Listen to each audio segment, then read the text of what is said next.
Ngài là vua của nhân loại, Ngài là đấng oai quyền.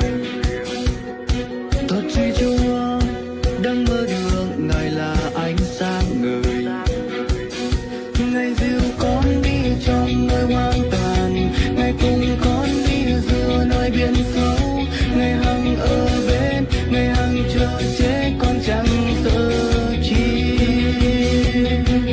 Ngài là Chúa của con, lòng Ngài hát suy tôn Ngài.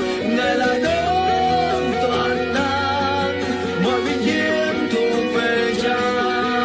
Ngài là Chúa của con, lòng Ngài hát suy tôn Ngài. Ngài là đấng toàn năng, mọi vinh hiển thuộc về Cha. Rất sống một đời, Hallelujah. Chúng ta danh Ngài, Hallelujah. Rất sống một đời, Hallelujah.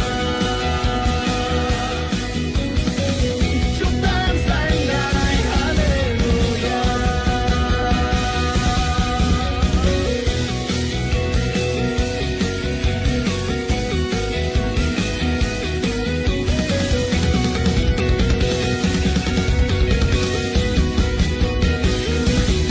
Ngài là vua của nhân loại, Ngài là đấng oai quyền. Thật duy Chúa